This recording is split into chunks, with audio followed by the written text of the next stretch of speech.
And I'm basically going to take you guys through two things.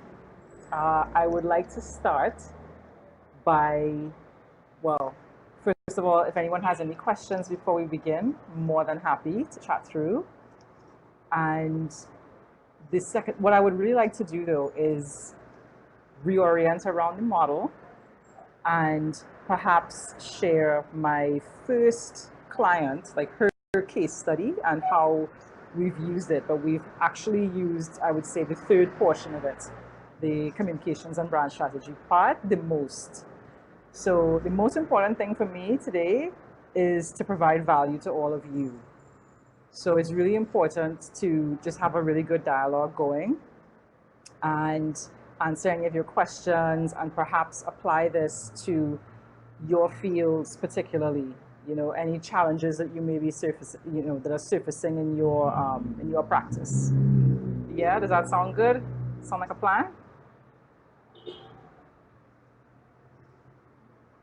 Just making sure people can hear me.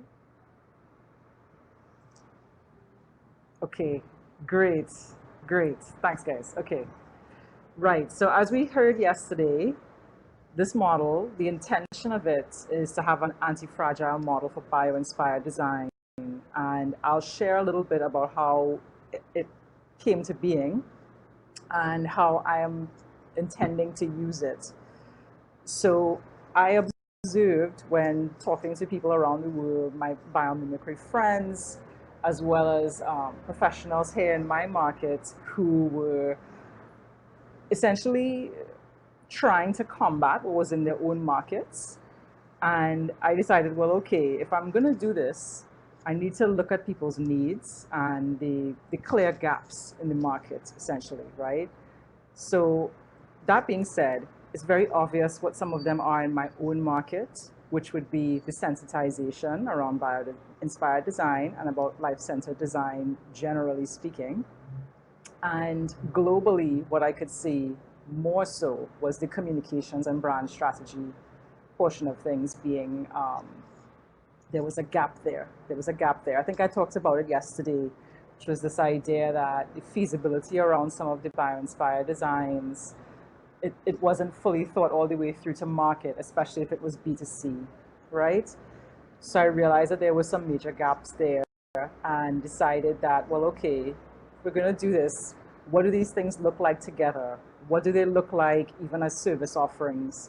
So the service offerings that I am providing via Stardust, and this is how I designed my business model, was to start with, of course, education and training. And we had that wonderful distinction yesterday around education versus training being different and the intentions of them being different. For myself, I wanted to focus on education of kids because I've had some really successful experiences working with under 12, or sorry, under 15 or so, young children and high school age children, and getting them to ideate and try out the process. And the other space where I see a key opportunity is training of executives and business leaders. And that's a big one for us here in Trinidad because I think that many leaders don't even know that this exists. So in my former life as a strategy director at a design agency, I spent a lot of time working with business owners at various levels. Some of them were entrepreneurs, some of them small to medium-sized businesses, and some of them were owners of conglomerates. And you start to see common threads in all of the conversations with them, and you realize that, oh, they just don't even know that another way exists, and I think that it's very difficult. There's, of course, a spectrum, or most of them, because entrepreneurs generally tend to be a little more nimble around this, whereas people who are running large organizations for decades, of course, the stability is proven, so they're sticking with their process because they know it works. And because they know that if they abandon their process, people can get hurt, right? You lose money, you lose employees, it can hurt people. But what dawned on me was that there were these common threads around them not knowing change models and change management models. And I just figured rather than doing the typical change management models, why not help them, why not empower them with this understanding of bio-inspired design, of biomimicry in systems thinking and in business, helping their business actually function like a living system. So I found that really intriguing, and I thought, well, okay, that would be one. What happens after that, ultimately, is if you actually learn about biomimicry, you're eager to put it into practice in some way.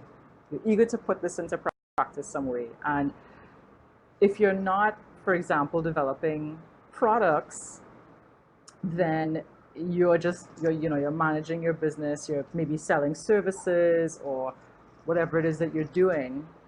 But there is, again, this idea of innovation and the gap, right? So I realized that, oh, okay, people could actually work with these principles to come up with products, or perhaps they can innovate in their own organization. So now they've had the education and experience, some sort of immersion. How will they then translate this into their organization? How will they then teach their staff, their teams? How will they empower them? So that's that particular offering. And then again, addressing this gap and this, I would say, a gap globally. So it's definitely present here and certainly in some of the markets abroad that I've seen. The communication and brand strategy aspect of bio-inspired design. It seems to be that the average person does not actually know what it is. And the reason I decided to do this as well as part of this is because, and I realized that this was key, was it's actually a very simple experience, which is that when I try to explain this, I try to imagine what it's like to explain it to my mother. My mother happens to be 72. And I realized that I had no simple way of saying this. I was like, wow, this isn't actually, couldn't be that complex. There's got to be a way to explain this to people really simply. And I realized I was stumped over and over. So from the baseline of speaking to my mom and then speaking to people outside, I realized, okay, this is a recurring problem. Where can I find more help on this problem? Where can we solve this problem? So that's what piqued my interest there. So that in a nutshell is how I intend to use this model with organizations here, as well as abroad, meaningful collaborations, as I said yesterday. And what I would like to do is share my first client, a little more information about her and her project. And two of us, the way that we're working together is that we're focusing mainly on the third section of this model. Yeah? Is everyone with me so far? I think. I'm just trying to make sure people are. Okay. All right. Thanks. Just making sure. Okay. And I've got some links here. So I just want to introduce a fabulous client. So my client, my first client, is a young lady named Lily Ehrman. And I met Lily on Facebook, actually, I would say about 3 or 4 years ago. She was a young biomimicry student at the time. She took a walk in the woods near her home and was deeply inspired to create an app. And the app was meant to facilitate communication during and after disasters, natural disasters and emergencies, actually. And she was hugely inspired by the forest because of the communication network within the forest.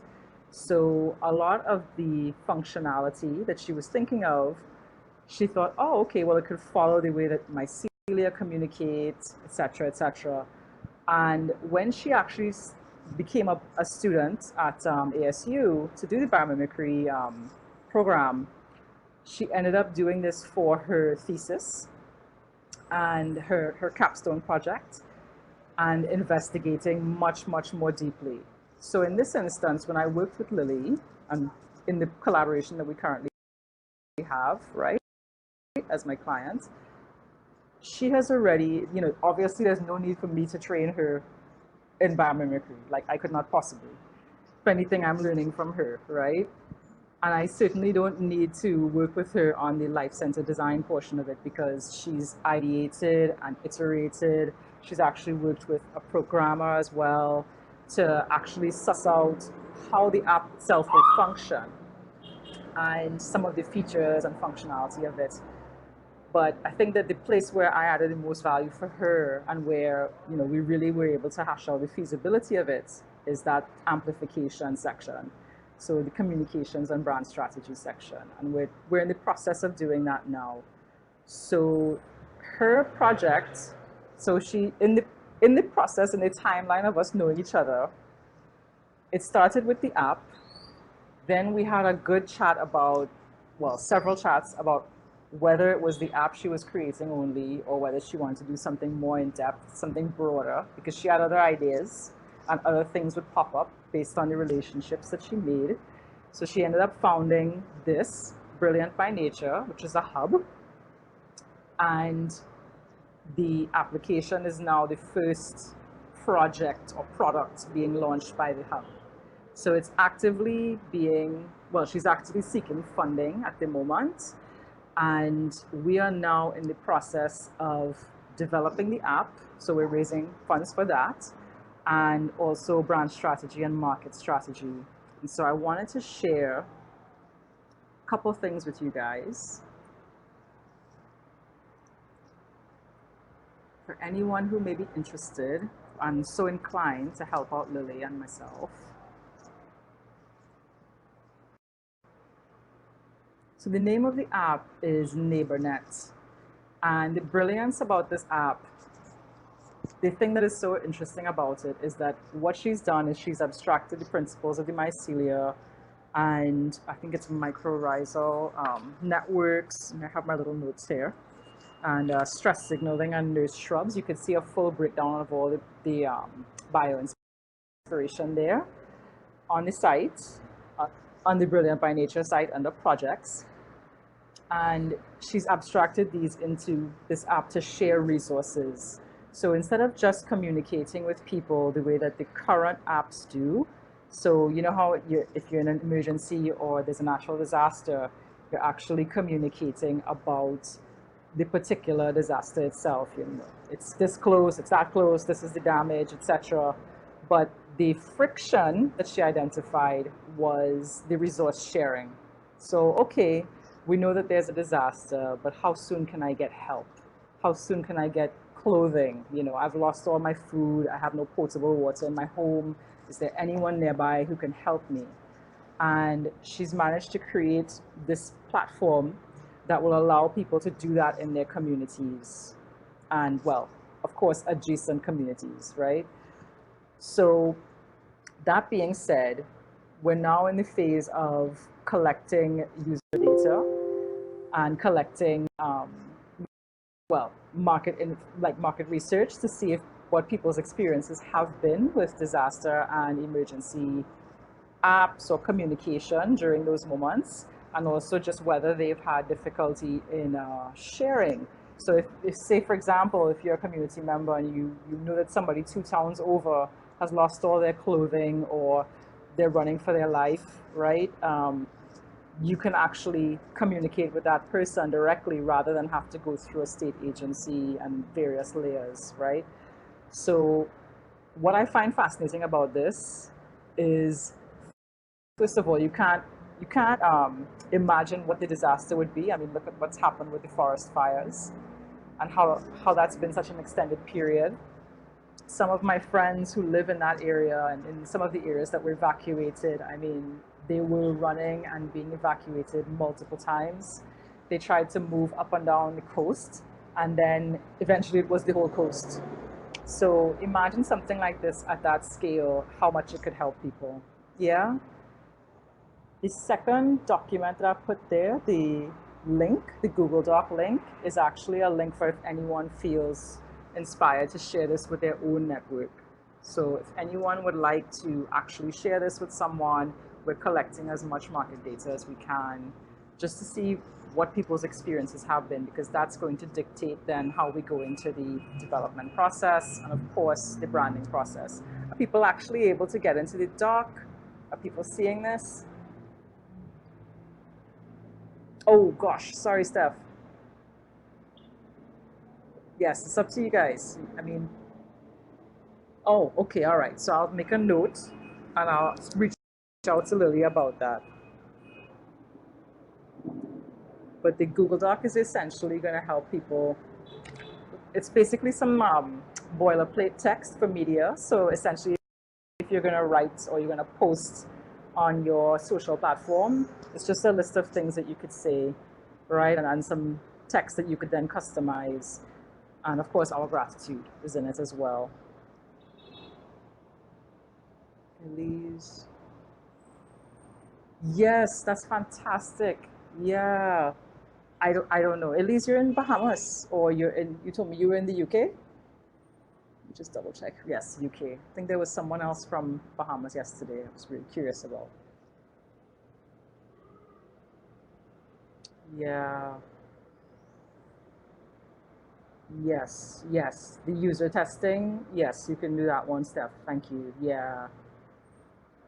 The testing, the survey should be available. I think it's the other one that's giving the bit of trouble. So I'll just ask Lily if she could amend the permissions on that so that you can access it. So I think it would be a really good opportunity for her to, get it out there with this community. It's fantastic.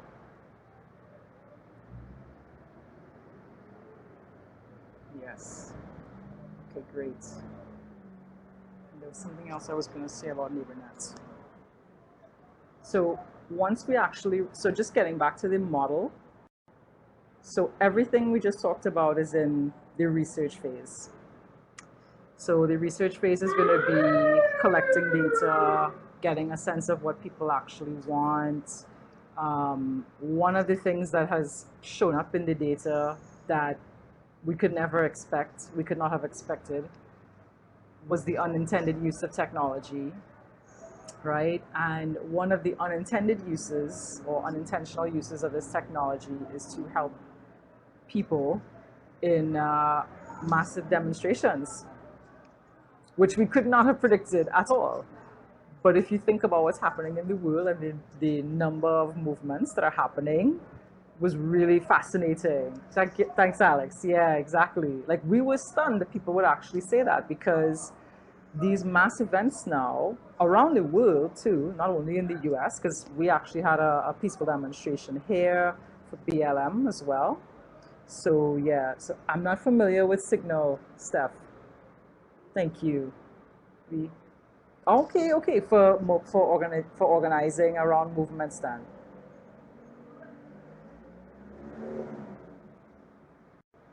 Okay, I'll definitely check this one out too. Because of course it was an unintended.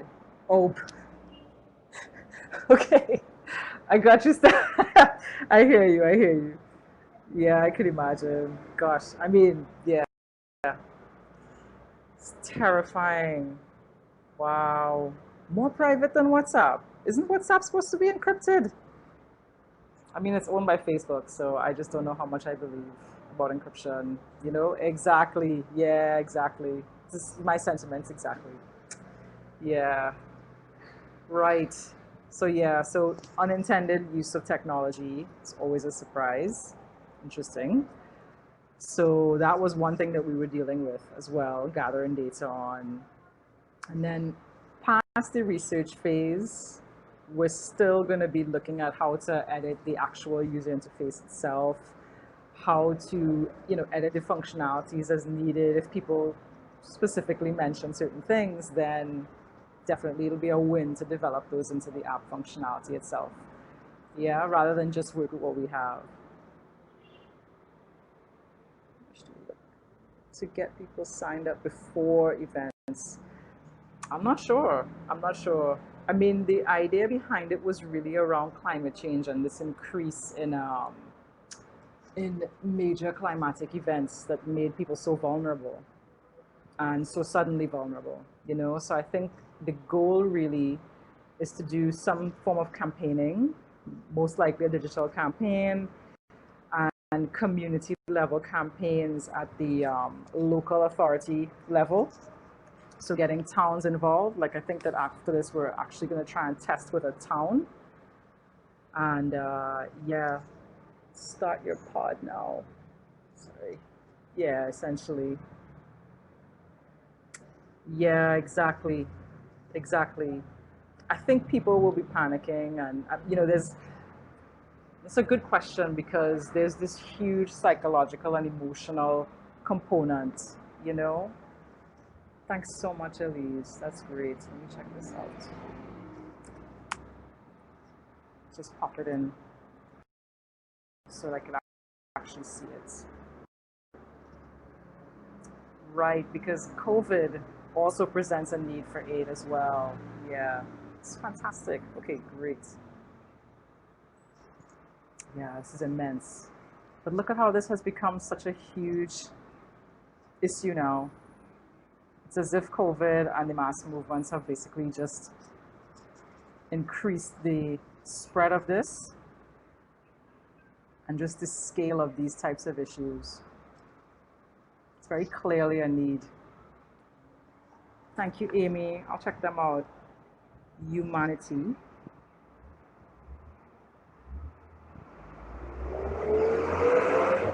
Excellent. Fully grassroots, yeah. Makes sense. And this is what it is, huh? This is what it is. It's really enabling people where they are.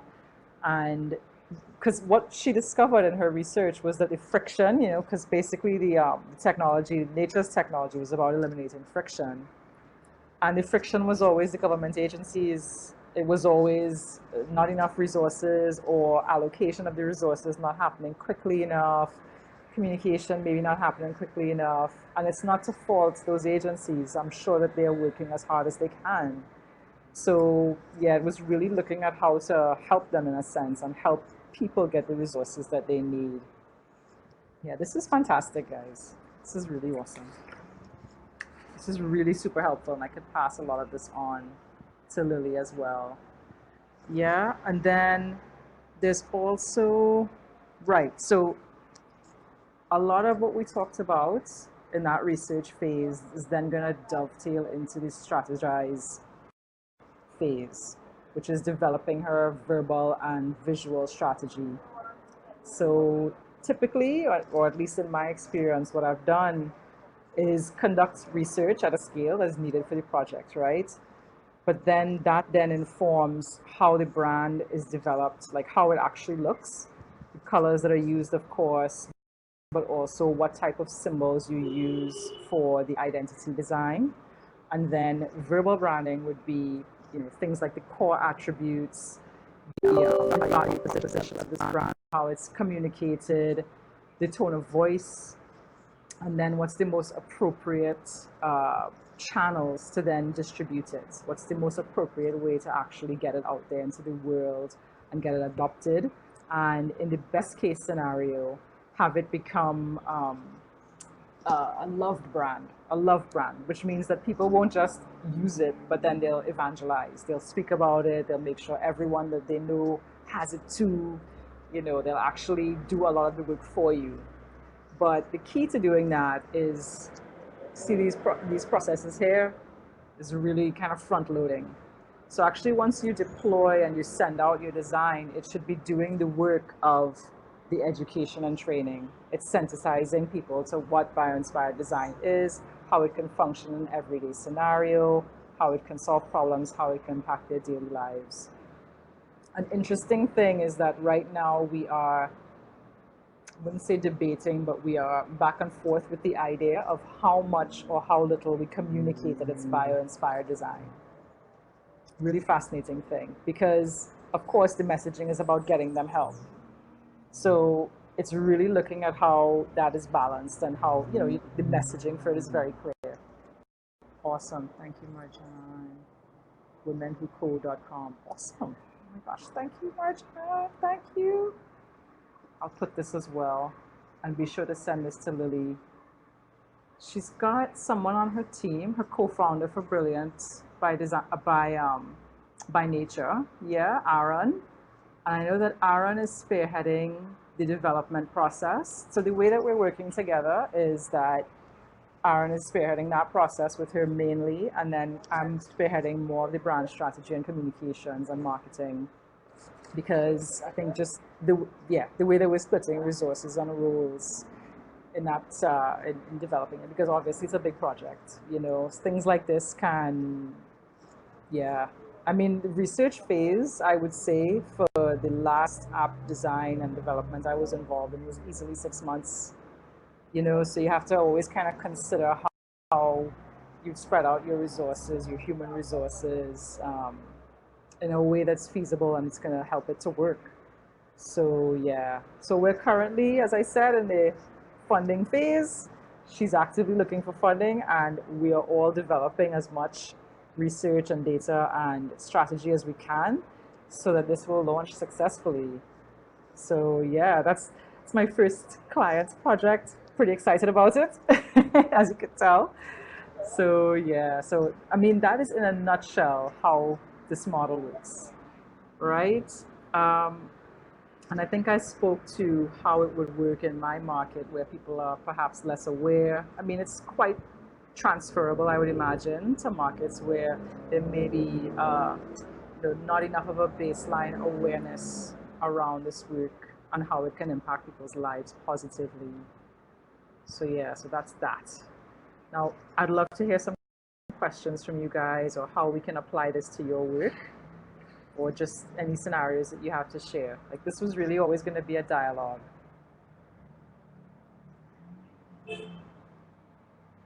Does anyone have any questions they'd like to share?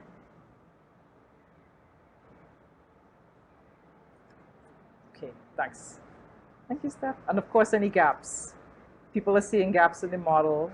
It's a really helpful thing to share that as well.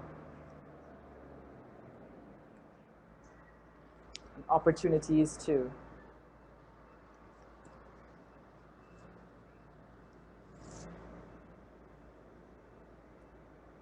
Fireflies.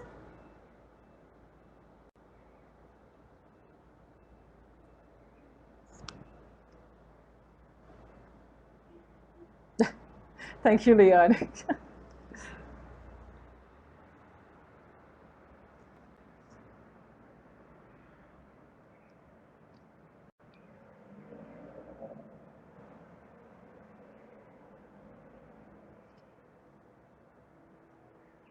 All right. See people talking. I'm seeing one or two folks unmuting.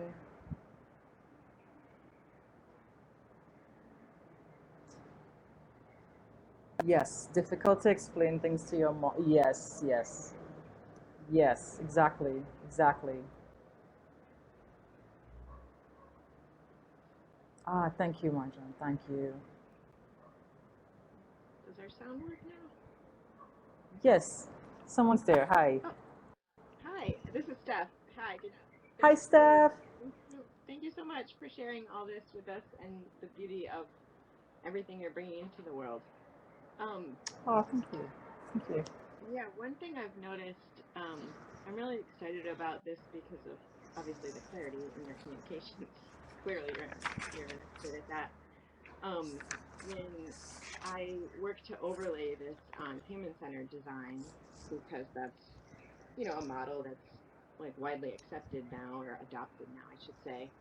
Um, I've seen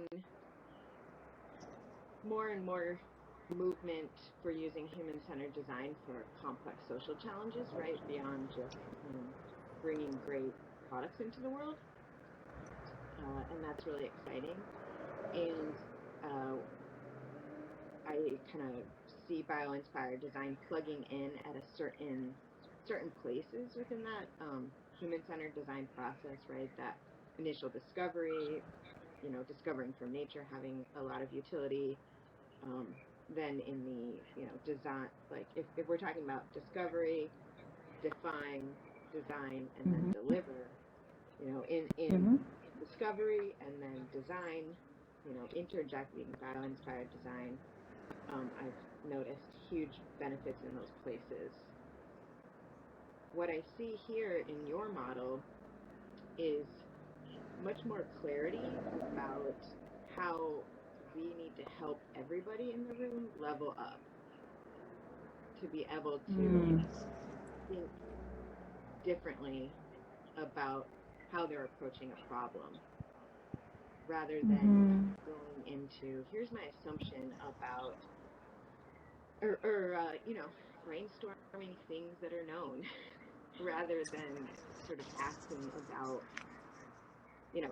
from a place of new and different questions. And what I see in this model is you're kind of backing that up a little bit more, which I think is like kind of a critical moment to allow something like this to take hold.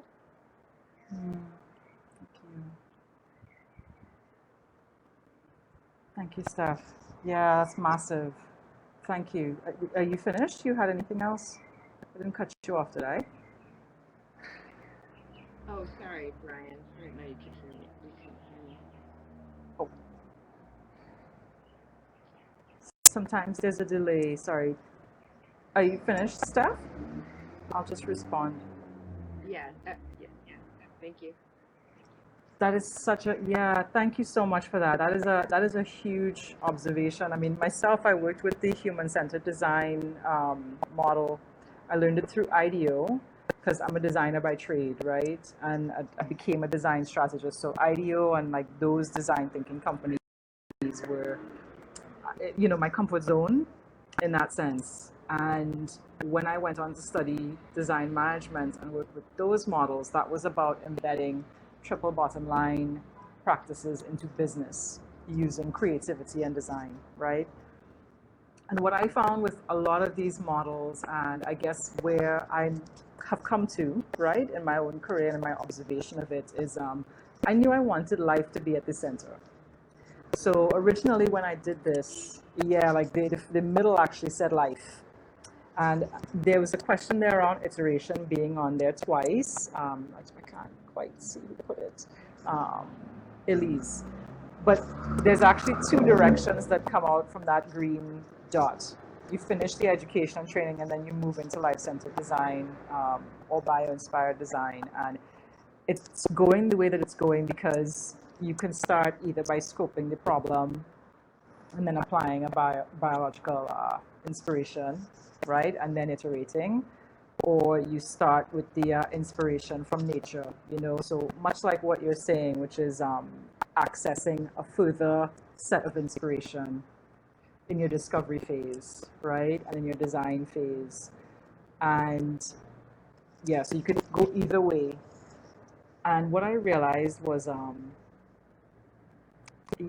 without life in the center, it really made me wonder what the heck I was doing, and this is not to bash human-centered design, but when I realized, okay, even just the way that it's expressed, human-centric, are we ignoring life, and I know that they intend the model to be, you're supposed to consider triple bottom line, so you do consider humanity, right, our survival, but I found the emphasis on humanity more as a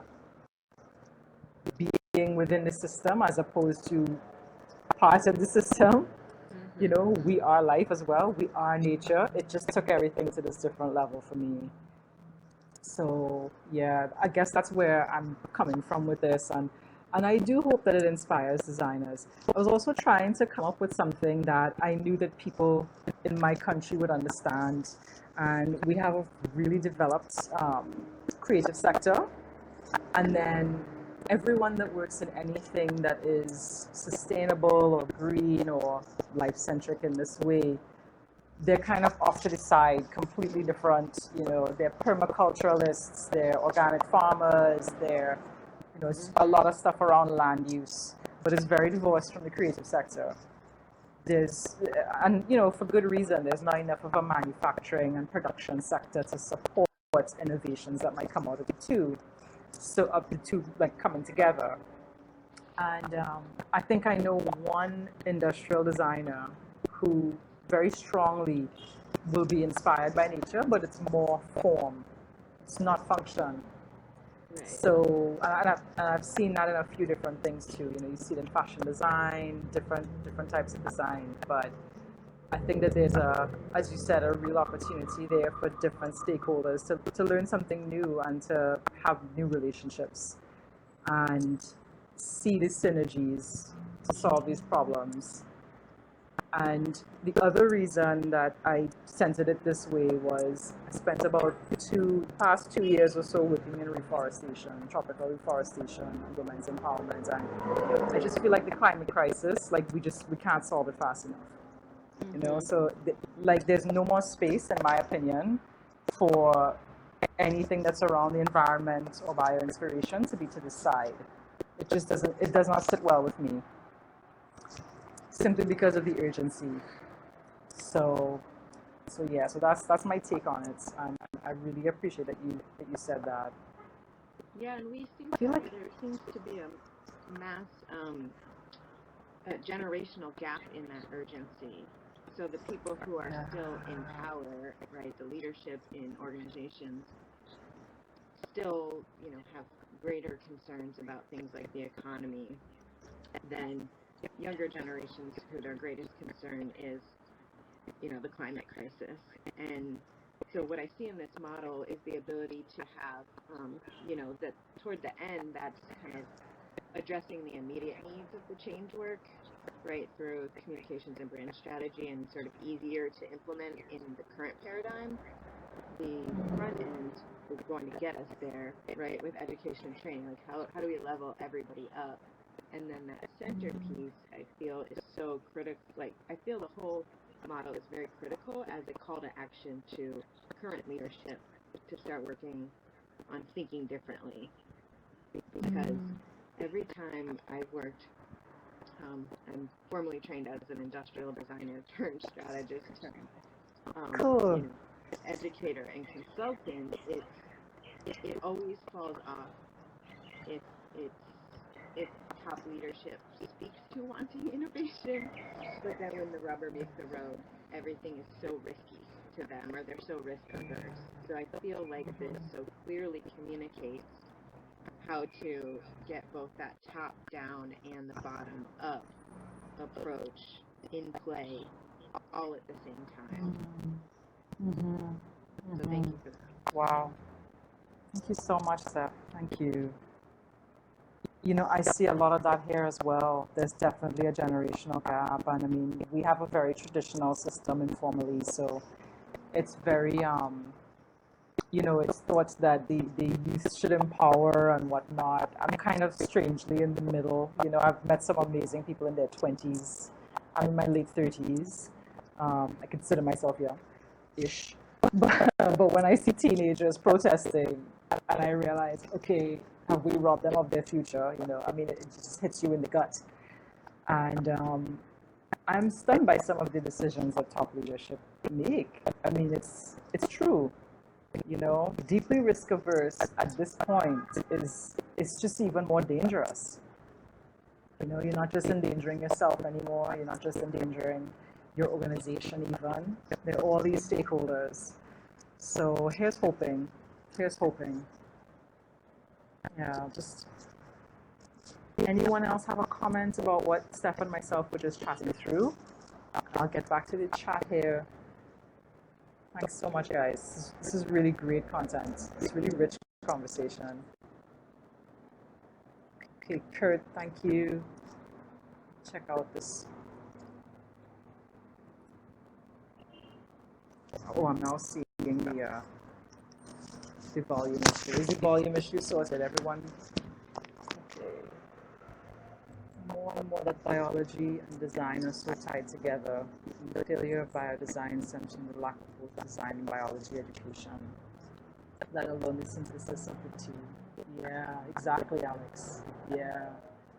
This is why I speak to the deep privilege, that we were talking about yesterday, of even just us being in this room.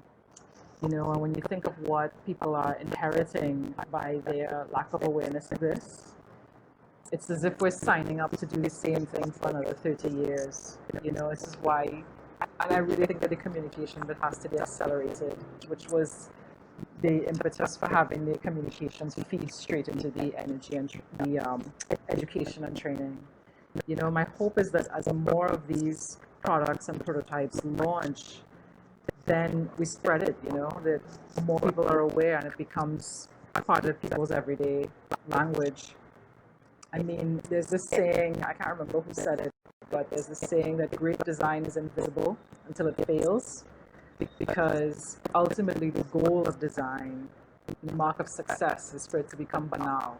It just blends into people's needs being met, people's wants being met. It's perfectly synced up. And I would hope that eventually this is what will happen with this type of work. All right, let me check out donuts. I live on a busy street, by the way, and it's Friday in the Caribbean, so enjoy some reggae. Right.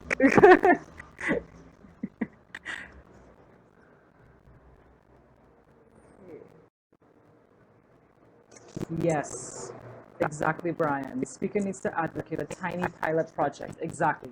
This is exactly my thinking. Yes.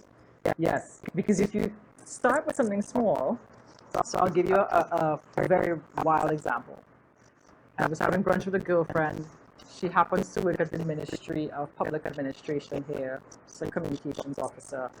And she said that she would try to find a way, if possible, to have our parliament go on one of these immersions. So government ministers, which I thought was really fascinating.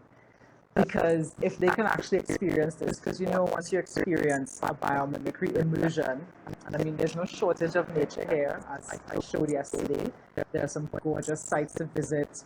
There are places where they can go, get out of the city, get out of their normal environment, and actually spend time in nature, actually embody the experience. And then you can't unknow that. Once you experience it as a leader, it's like development and training. You're, well, okay, my boss said that today, we're training in the rainforest. This is what we're going to do today. We're going to learn this new model and it's going to help us navigate change. And, we can talk about this to our stakeholders and our shareholders because it'll make us look really aware and progressive. And I mean, if you're parliament, imagine what that's like. Right? So, I mean, here's hoping that something at that scale would happen. But could you imagine if government ministers suddenly had this awareness? The level of communication, of buy-in. So, yeah, I mean, it's really fascinating. But something even as simple as that hopefully would not, as you're saying, Brian, scare upper management or scare other people, it's kind of a win, But you always want to present people with something that's feasible and actionable. And I feel as if that's the sweet spot for it, the training there. Especially in a place like this. I mean, we just have a culture around loving nature and that kind of thing. We just don't use it in our everyday, which is awful, right? Obviously, we're oil dependent. The new budget is looking to diversify our economy, so there is some drive toward innovation and digitizing the economy. So it should hopefully accelerate things like this. Wow, Steph, rates of suicide of teenagers. Yes, yes. And and then there's all the data that's being shown now in some of these documentary films, like on Netflix. If anyone saw Social Dilemma, is it? And the statistics around the youth, I mean, it's one thing looking at body dysmorphia and so on, but I think that a lot of youth just don't have a place to put their hopelessness, their fear. And could you imagine you're living in a house and maybe even your parents are apathetic to climate change, but you know that you are going to be dealing with this, you're going to be facing this. So, yeah, we have a lot of work to do. Richard Ramsey, huge fan of Bucky, and he uses tetrahedral to help with suicide prevention. Excellent. Yeah, I'll keep this resource as well. Thank you so much, Kurt. Elise, maybe there's a comms level back in the education stage. Yes, yes, exactly. That's true. Yeah, because they can become brand ambassadors right after they are educated and trained, because that's certainly what I did. That's certainly what I did. I remember going to that immersion in Costa Rica very well, writing it up on my blog. Yeah, that's an excellent point, Elise. Thank you. Palms. Just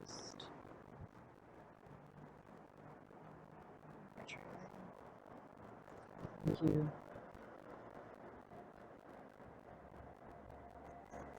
Thank you, Kurt. Thank you, Kurt, for sharing the handbook. I think this is so vital. I think so many people just don't even know that these things exist beyond just typical psychology. Yes, thank you, Brian. Yes, I really believe that if some of our government were able to experience this, it would be a game changer.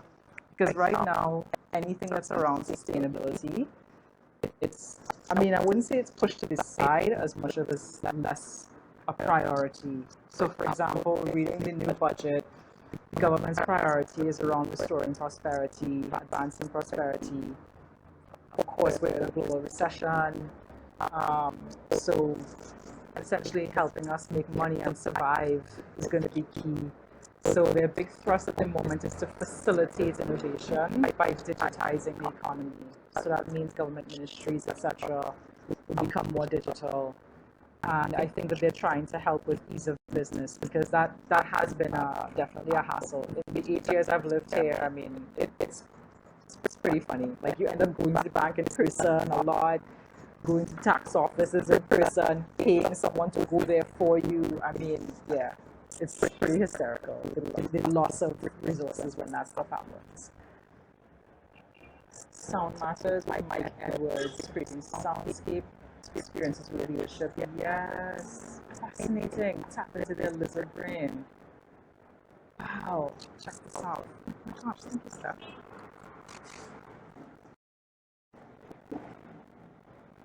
What it would sound like if they act, and if they don't. People are able to make meaning and experience without expectations. That is amazing. Thank you, Steph. That is brilliant. Release, yes, thank you. Yes, was fire. Yep. The trouble is that once you see it, you can't unsee it. Once you've seen it, keeping quiet, saying nothing becomes as political an act as speaking about it. There's no innocence. Either way, you're accountable. Exactly. I will snap too.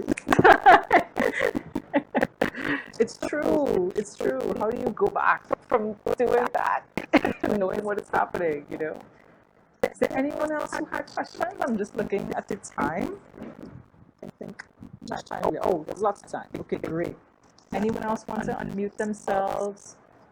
Any questions people have? Kirk, thank you for Dark Mountain. Check this out.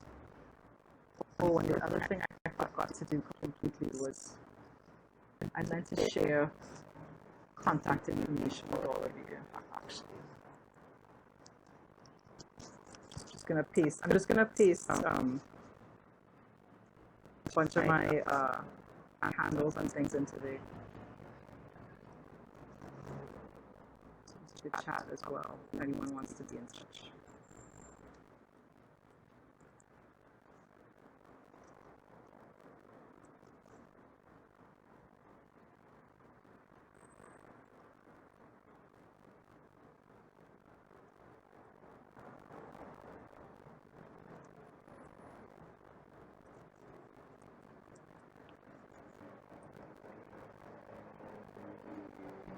Yeah, absolutely. Without expectations is key. Yeah.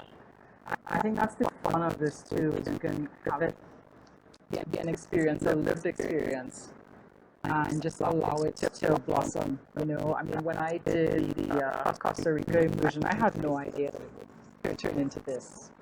You know, and that was my first, I would say, solid entry point into biomimicry. Thank you, Kurt. Community level and innovation hub. Okay, I'll check them out for sure.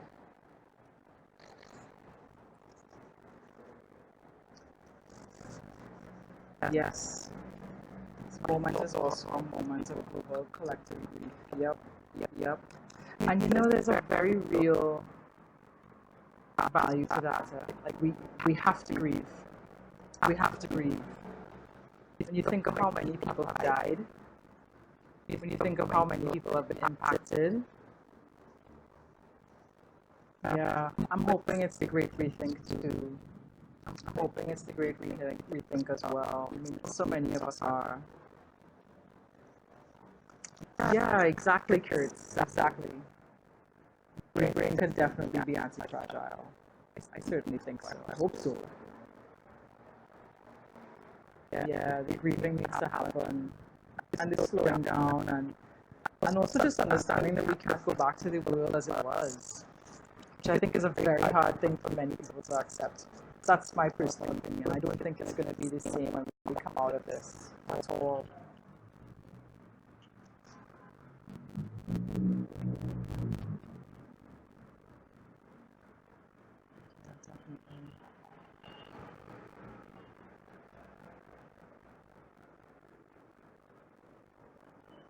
Yeah, pre-primary children. How do you involve hopefulness pre-primary kids? Yeah, it can help adults focus on the future. Wow. I mean, when I've worked with kids, I've done it maybe 2 or 3 times, and the first time was for an environmental art competition that I was asked to speak at. I was asked to speak at the awards ceremony. And it's funny, I was in testing the other day with the tech team, and I was explaining to Billy, I had to teach, I had to basically give this talk to 100 kids, primary children, before lunch. It was very hard. It's just how easy it was for them to accept it. You know, yes, they questioned and they had their own versions, and they're curious. But the beauty of the children is they just say, "Oh, okay, yes, miss, right, that's cool. Yeah, that's cool." Like for them, it's just like learning colors. It's just like any other toolkit. Like they don't have all these filters. A green thing or a thing that may or may not make money or a difficult thing, any of that. So they are deeply hopeful, but they're also open-minded, curious, and of course they're in love with the natural world, deep in love with the natural world. I think that they embody some of the best qualities I've seen when I've done workshops. The kids that I work with at high school level, they were probably between 12 and maybe 15, and they were a geography club at a high school. And they essentially, when I went to work with them, maybe 20 or 30 of them, and we split up into groups because I used this card game with Carr, French agency that does biomimicry and life science design. I've got this card deck with different species and different strategies that these species use, and it's sorted by element, grouped by element. So we had, water group, earth group, air group, fire group. It was fascinating, and the things they came up with really just blew me away. I'll never forget that the water group came up with an antiviral paint or surface coating, and I believe something like that exists already. But they wanted to apply it to pavements and to the sides of buildings because we suffer from really bad flooding in Trinidad during the rainy season. So they just completely think out of the box, and I think that they can teach adults that as well. And I definitely agree that they can help them focus on the future because, of course, it's their future, it's their lives, Just go back to the comments here, the chats. Thank you, Brian. Yes, I really do think so as well. I think so as well. I can't imagine who this pandemic has not changed, but I think that change is hard for people. Change is hard for people. And people become married to their ideas, and it's up to people like ourselves who are in this position to value change and value that nimbleness and agility of thinking to really share it. It's become almost a duty, I would say. I mean, I had options, and I decided I wanted to put the emphasis on things like this because the stakes are just so high. The stakes are just so high. Yes, nature.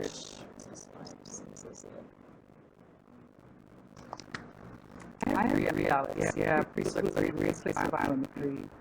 I agree. I agree. At all levels here. But there's currently like environmental sensitive and sensitization initiatives. So there's sometimes carbon neutral initiatives like hey, we plant a tree in the schoolyard and stuff. But not as much environment. I feel like it's not taught in the syllabus. You know, it's not even. I think most of the teachers don't know about it. In fact, I would say some of the kids know about it, and the teachers don't know. Trying to build tools to increase bio-empathy for kids. That's fantastic. Yeah. I haven't heard of that. You know, and this comes back to what we were saying yesterday, and the idea of humanity's relationship with nature being so broken, and that being kind of the foundation, the base upon which so much else rests. You know, if we actually remember that we were one and the same with nature, we would not have this issue because we wouldn't abuse nature in this way. We wouldn't abuse ourselves this way. People projects, yes, definitely. And that's the beauty of incorporating play into this process. Yeah, at least I believe so as well. Children are becoming more outspoken. I mean, in some instances, unfortunately, it's because they've had to. And I would love to see adults rise to meet the occasion. I would love to see adults rise to greet them and meet them and truly understand what it is they're going through. I mean, I can't imagine being a young person today, a child today, being taught any of what is happening in the world and then having a very different lived experience. Having this dichotomy in front of you all the time, this existential question in front of you all the time. Thank you, Alex. Yes, biophilia. Yeah, absolutely. Thank you, Stefan, Alex. Please. Hold on. Chat. Yeah, here too. Yeah. It's kind of bad. No more accepted for children to have their own opinions. Yeah. Well, you know, they've had to yell at us, if you think about it. They've had to yell at us. They need our help, but we need them to wake us up. You know, there's so many people who just need their kids to wake them up. I think they've had to grow up quickly.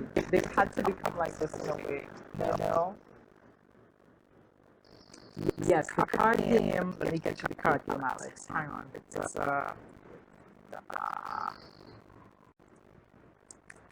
It's in English and French, by the way.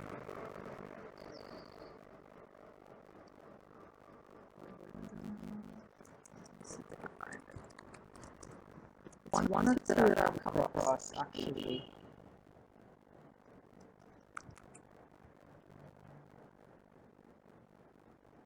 It's still there, so it may have changed. So what I could do, I think it may have changed.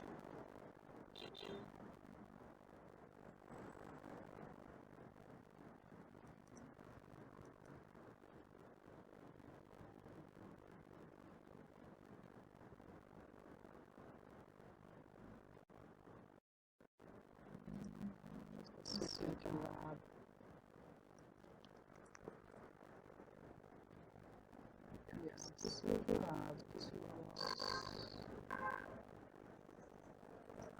Yeah, they've since renamed. There's a ton of resources here.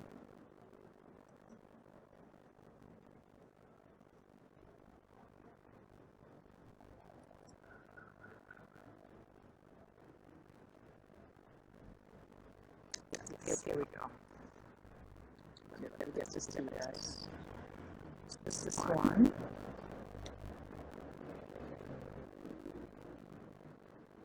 Okay, so Alex, you asked to link the card game. So I've just sent you guys.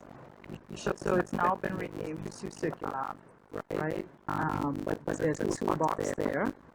There's a canvas, regenerative generation, book, partner mapping, value chain canvas, access to a lot of stuff there. And then a few down, there's the biomimic cards.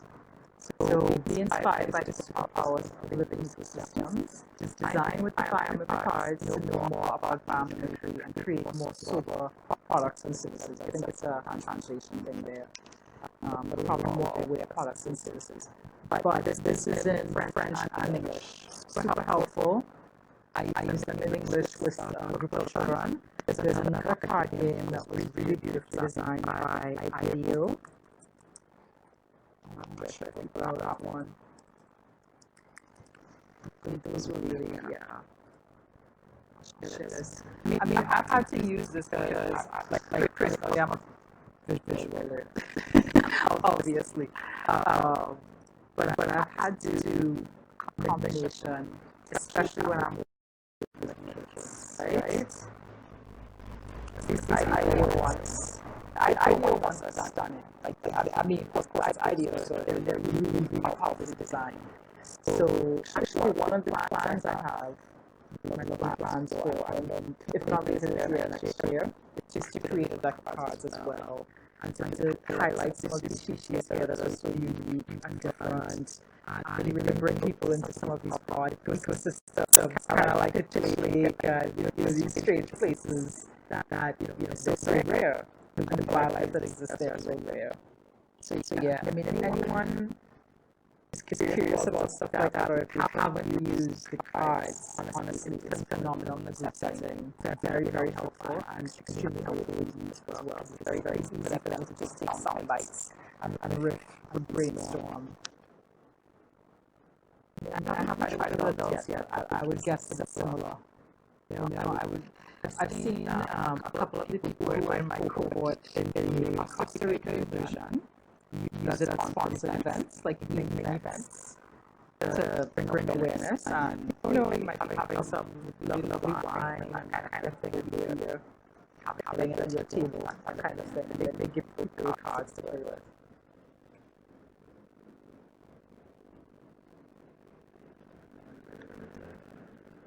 Alex, that's so clear you design nature games.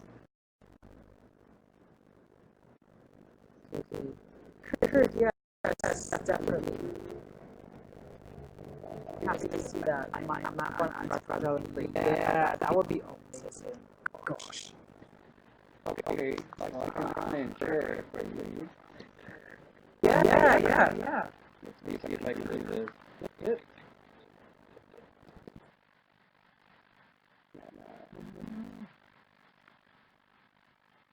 My nose got off. Yeah. Pretty much.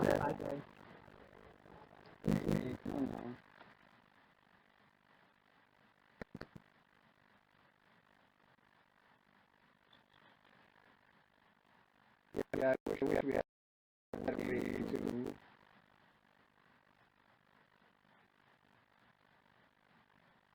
Yeah. And anybody else who listeners we're trying to start some work on a sort of a buggy systems part of thing. Yeah, so several of us use pattern ABC and biomimicry classes and stuff. Well, I'm done something right at I know. So. Okay, Kurt, I think I put my name there. There's a little bit of an echo, sorry. But if you email it to me, I can pop it in there if you have an issue with sharing. I don't know if the sharing permission. Yeah? Sure. Yeah, I'll just put that in there again. My email. Send me, I'll look out for it. Pop that right in there.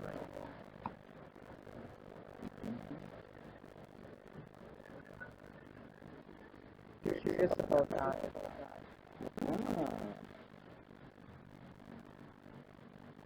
I guess we're like the only place. example, right? Stick something there.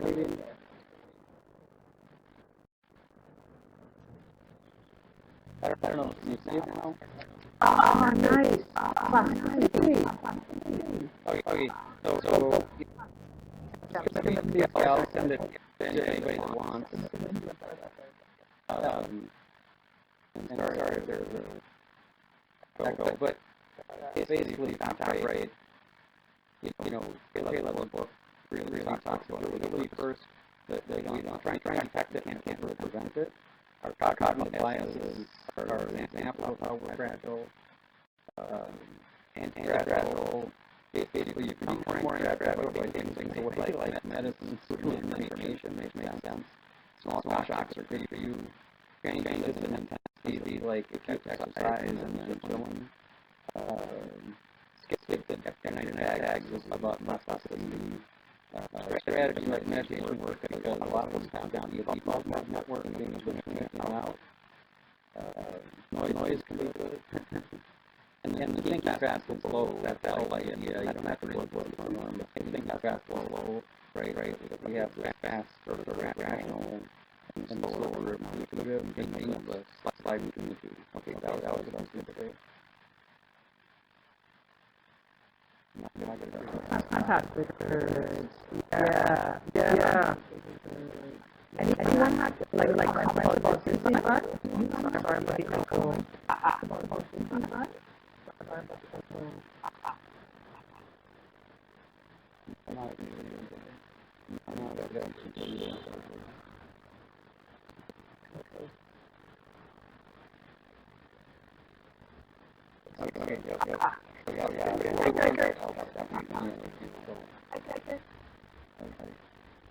Definitely.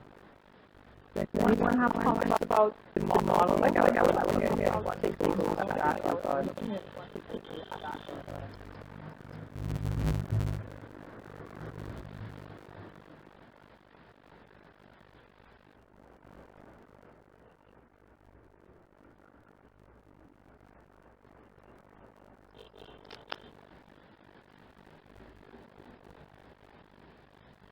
Great, and so much resilience, and it's so intuitive once you understand it, but you're not going to be able to prevent something, but you can sort of act in ways that you expect something maybe coming up, and get variety in, right?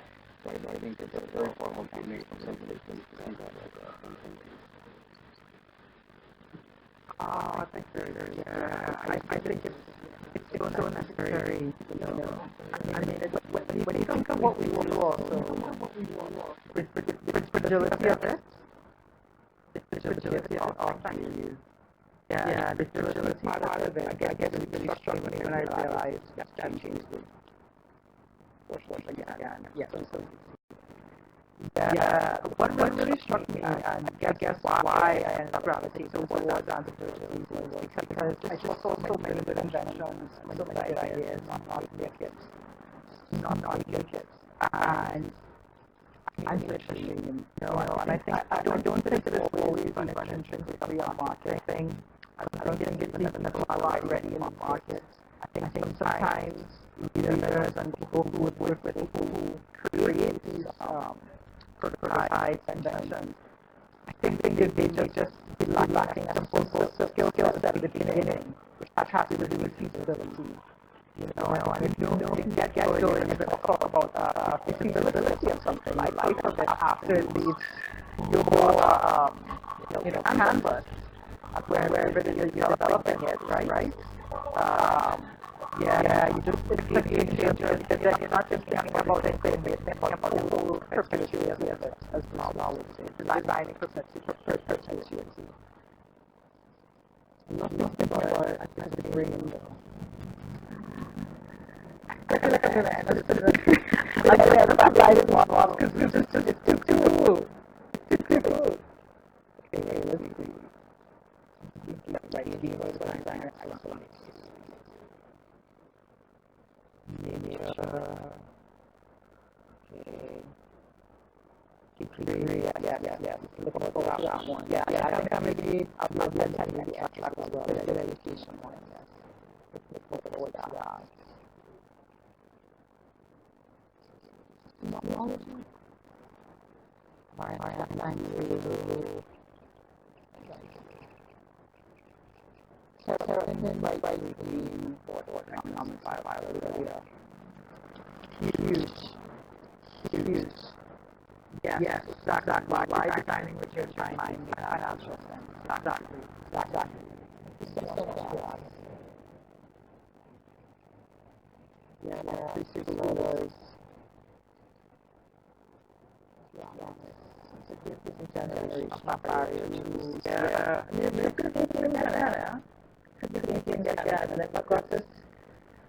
We talk a lot about it here, but then there's this huge population. I know Bruce Maldo talks about this as well. The Climate Change Institute.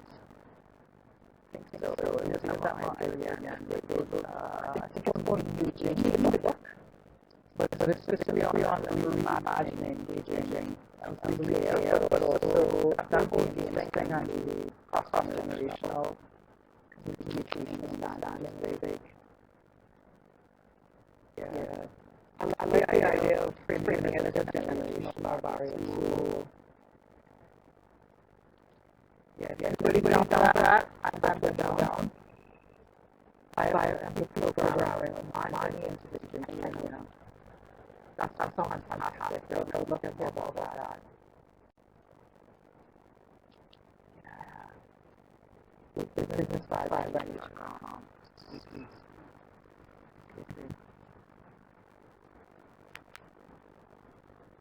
I'm so curious about that stuff.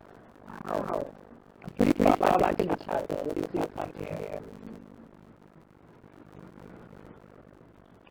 Graphic novels is found and yes. I'm so curious about what it is in Kenya. Stuff that I'm going to to it.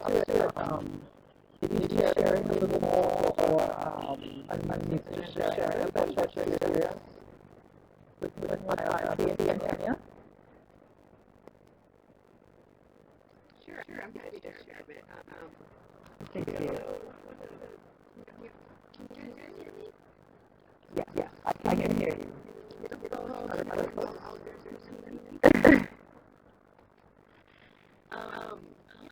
of the interesting, I'm working to kind of leaders in nonprofits or social enterprises, and one of the aha moments in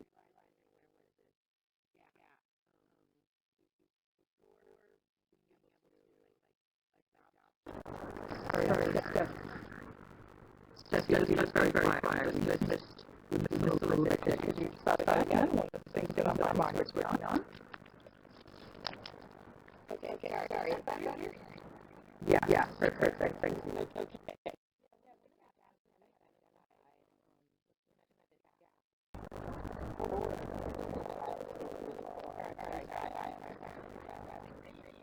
And now the value around the natural world in general, especially when your places are in a community that doesn't have their basic needs met, right? And they're really common, and they're the road related to help mobilize them to a point, and if there were tree in the road, that tree will out, and then they didn't, don't think about what impact losing that tree has, and in that moment, tree is in a way of that photo. And then, so we were kind of building out some programming biodiversity around increasing biodiversity, right? And then that was like a little bit of what you did yesterday. That was like, how do you deal with it? Whether that is to get it. So how in the natural world do we shift the relationship in a moment, become more connected through breathing exercises, some meditation, poetry, performance art. Some of us actually have like a very tumultuous relationship being in nature, with fitness, fear of danger. So we did solos of at least 3 hours, just sitting in one spot with nothing new, right? No good or technology, and just me. And then that was our first learning of experiencing myself. And we had, by the end of the week, we had a lot of aha moments with folks because so much of the relationship in our world is that of feeling that a tree will treat trash, which was something that they dated and we thought about as a kid, right? That tree will show for it. The biodiversity or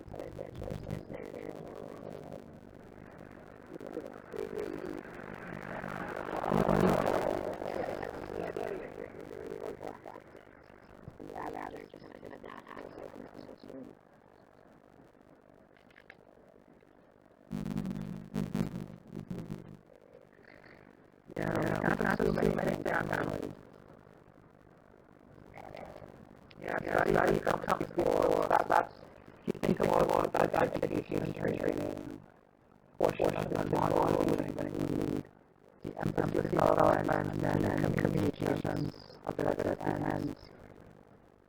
and then doing work with the crisis, they are targeting and they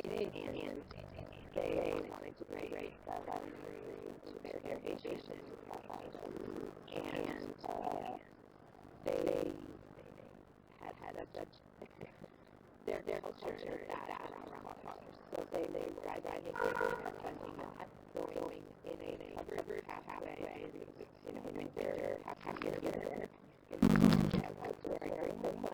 they brought their car into a covered pathway into the building, same coming out and driving home. So they're now physical time outside is so little, so granular that we didn't have a relationship in the middle at all. And so we did some workshops was to make it relevant. So we did I don't know if you're familiar, but I don't yeah. Okay, I'm curious what's going on. Okay.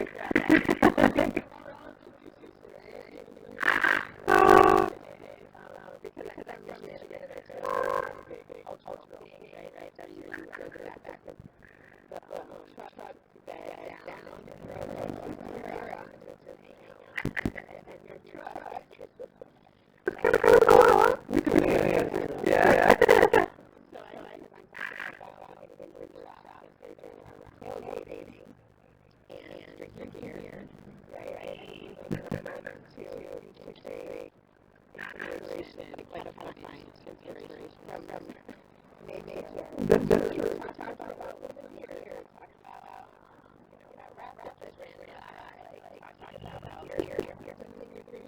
So extracting of answers or the extracting of the front of people.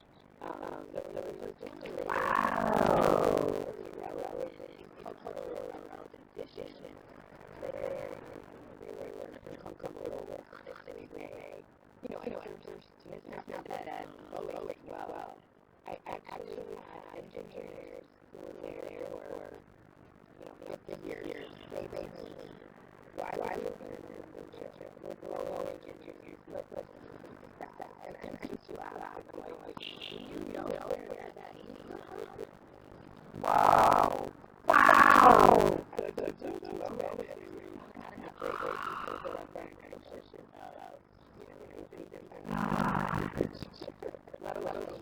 Yeah.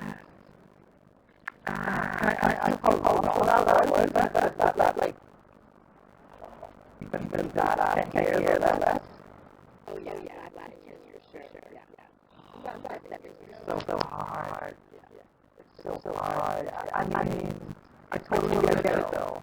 I I'm pretty sure my friends would think I was a bit bonkers, I think this is hard to grasp for people who are not in business some way or have the opportunity to even think of it as success, So like going, I'm sure that you would have to manage so much more of it to have the kind of success that I had. The whole field, this focus on rigor. And it's the opposite in the sense that you have quite the same level of flexibility and Carol, you have to get these right, or things fall or die and die, and so there's all this pressure. But I don't know that. No, yeah. So I'm hoping to have it.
I don't know if anybody else knows the situation, but I think the movement is a little like I think it's so instructional. So anyone have additional comments, any final comments?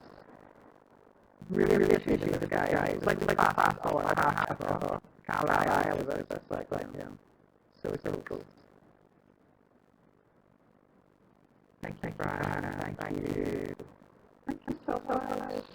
I couldn't know everything. I hope that there's going to be a chat area or something that you can refer to on. But I've clicked on everything. I haven't happened now. So my browser. Thank you so much, guys. Thank you. Thanks so much. Thanks for having me. Yay. Yes. Same here. Awesome. Thank you. I'm probably definitely ending it. Thank you. See you properly. Ferret. Cool. Check that one out too. I would love to, check that out. Because we have all kinds of endemic species too.